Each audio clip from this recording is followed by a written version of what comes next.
con otro invitado, Gonzalo Cañete, analista y director del blog Brújula de Mercados. Muy buenas tardes. Muy buenas tardes, ¿cómo estáis? Gonzalo, nos decía Javier que hoy Lagarde ha sido más coherente que Powell en el día de ayer. ¿Estás de acuerdo?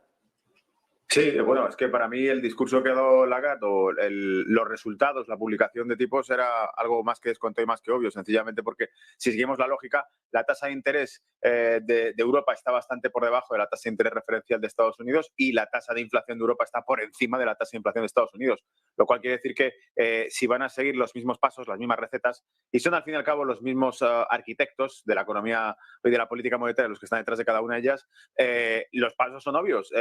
La Unión Europea tiene que continuar con el aumento de tipos de interés. El Banco Central Europeo tiene que continuar con el aumento de tipo de interés para ajustar la tasa de inflación del mismo modo que lo ha hecho Estados Unidos. Insisto, el diferencial entre tasa de interés referencial europea y la inflación que tiene ahora mismo Europa nos da un rendimiento negativo del dinero en Europa. Es decir, se está empobreciendo Europa. Si tenemos en cuenta que está la tasa de inflación por encima del 6% en Europa de media y que la tasa de interés estaba a 3,75 y la ha subido a 4 ahora, nos daba de 2,75 a 2,30 la tasa de interés negativa de interés real en Europa. Es decir, el precio, el dinero pierde valor en Europa mientras no ajusten estos rendimientos y estas tasas de interés. Por lo tanto, era de libro que iba a subir los tipos de interés. Para mí era algo que cabía esperar y por eso yo creo que además el movimiento de mercado tampoco ha sido nada que se saliese del guión. Es decir, no hemos visto ningún movimiento de alta volatilidad en la renta variable. Hemos visto ajuste dentro del propio euro, que está teniendo un movimiento alcista contra el dólar ligeramente hacia el 1,09 aproximadamente, pero insisto que cabía esperar ese movimiento porque yo creo que el pastel era las palabras de la Reserva Federal de ayer y era muy raro que el Banco Central Europeo fuese a salirse del guión. No lo ha hecho y, de hecho, todo lo que ha dicho parece en la misma línea. Algún comentario ha hecho que me ha parecido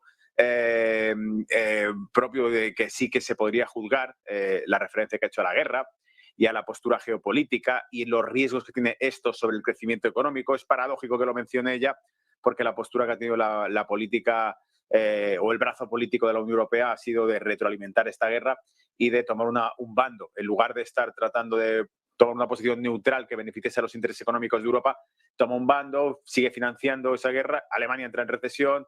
Por eso resulta casi paradójico ver que hagan referencia a intereses geopolíticos cuando Europa ha tirado por la borda sus intereses geopolíticos, empezando porque le volaron las tuberías de suministro de energía a la industria alemana y todavía no han tomado ninguna medida al respecto ni han dicho absolutamente nada.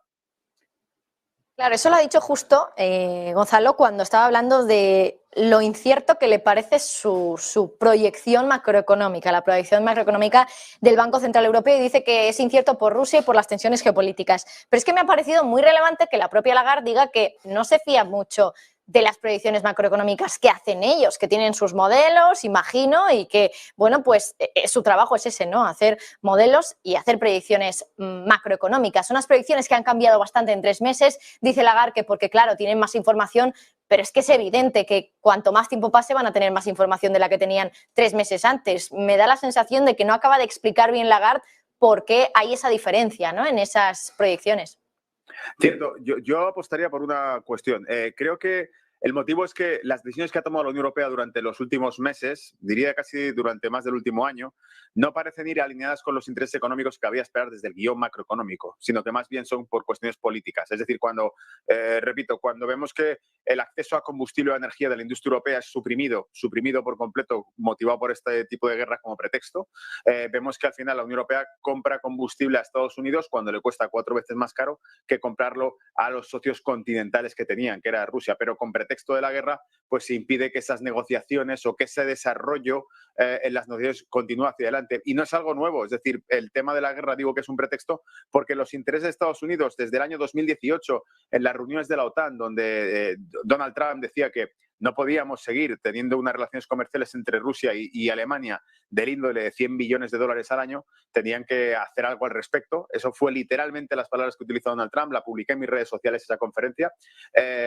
y lo que estamos viendo es que hoy en día las decisiones, insisto, económicas que ha tomado la Unión Europea parecen ir en contra de sus propios intereses económicos. Cualquier región geoestratégica lo que haría sería desarrollar sus relaciones comerciales con aquellos que les provean de mejor precio y de calidad de producto. Y en este caso compran el gas licuado refinado a Estados Unidos sabiendo que es bastante más caro y que tiene unos costes de transporte mayores, sencillamente porque hay motivos políticos de por medio que impiden que los intereses económicos de la Unión Europea se lleven adelante. Por eso Christine Lagarde probablemente se refiere a que no puede predecir la trayectoria macroeconómica de Europa, porque las decisiones que tomará por parte de la Unión Europea no necesariamente van a ser decisiones lógicas y racionales que vayan en favor de los intereses económicos de Europa, sino que pueden ser decisiones políticas que le sean impuestas a la propia Unión Europea. Repito, una vez más, el hecho de que Alemania todavía no se haya manifestado con respecto a qué contramedidas va a tomar o de cara a quien haya saboteado sus infraestructuras en el Nord Stream 2, por ejemplo. Pues Gonzalo Cañete, analista y director del blog Brújula de Mercados, muchísimas gracias por estar con nosotros. A vosotros.